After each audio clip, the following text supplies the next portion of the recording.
عن عبد الله بن عمرو بن العاص رضي الله عنهما قال سمعت رسول الله صلى الله عليه وسلم يقول إن الله لا يقبض العلم انتزاعا ينتزعه من العباد ولكن يقبض العلم بقبض العلماء حتى إذا لم يبق عالما اتخذ الناس رؤوسا جهالا فسئلوا فأفتوا بغير علم فضلوا وأضلوا.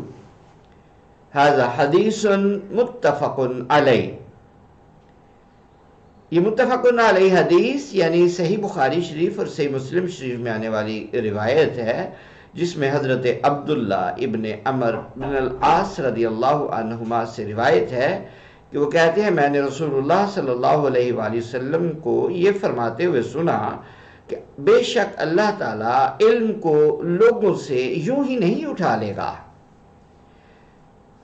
کہ یکدم جیسے اٹھا لیا جائے کسی چیز کو، اس انداز سے علم کو نہیں اٹھائے گا، بلکہ وَلَٰكِن يَقْبِضُ الْعِلْمَ، بلکہ علم کو اٹھائے گا بِقَبْضِ الْعُلَمَاءِ، علماء کو آہستہ آہستہ کر کے علماء کو اٹھاتا جائے گا.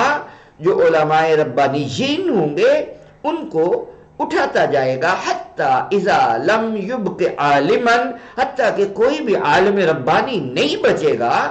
مطلب ان کی تعداد آہستہ آہستہ کم ہونا شروع ہو جائے گی. تو ایسی صورت میں لوگ کیا کریں گے جب علماء نہیں مل رہے ہوں گے؟ اتخذ الناس رؤوسا جہالا، لوگ اپنے امام ان لوگوں کو بنا لیں گے جو جاہل ہوں گے. فسئلوا، لوگ انہی سے سوال پوچھیں گے. فسئلوا، جب وہ پوچھے جائیں گے یعنی جب ان سے سوالات کیے جائیں گے، فافتوا بغیر علم، تو وہ بغیر علم کے ہی فتویٰ دے دیں گے. اپنے ارد گرد معاشرے میں جھانک کر دیکھیں، کوئی مجلس ایسی نہیں ہے جس مجلس میں ایک عالم دین کی عدم موجودگی میں ہم ہر مسئلے پر اپنا فتویٰ دیتے ہوئے نظر آتے ہیں. ہم ہر کسی کو اپنی سوچ سے مسئلہ بتاتے ہوئے نظر آتے ہیں. کوئی بھی عالم ربانی کے بتائے ہوئے مسئلے کی پرواہ نہیں کرتا. فَأَفْتَوْا بِغَيْرِ عِلْمٍ، میرے آقا جاند و عالم صلی اللہ علیہ وسلم نے فرمایا وہ بغیر علم کے فتویٰ دیں گے. فَضَلُّوا، تو وہ بھی گمراہ ہوں گے. وَأَضَلُّوا، تو اپنی گمراہی میں دوسروں کو بھی اپنے ساتھ شامل کر کے ان کو بھی گمراہ کر دیں گے.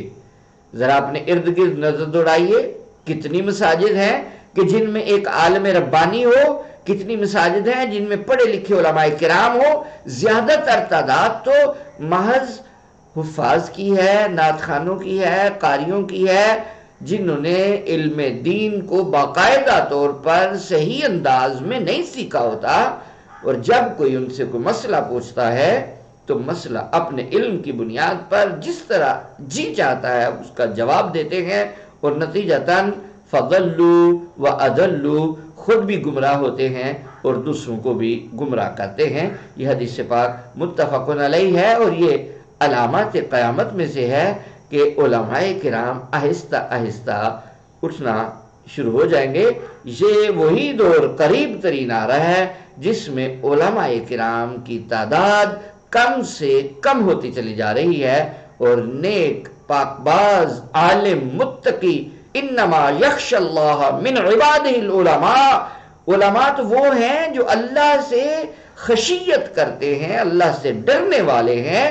وہ اللہ سے ڈرنے والے علماء آہستہ آہستہ اٹھتے جائیں گے، اور پھر لوگ جاہلوں کو اپنا امام بنا لیں گے.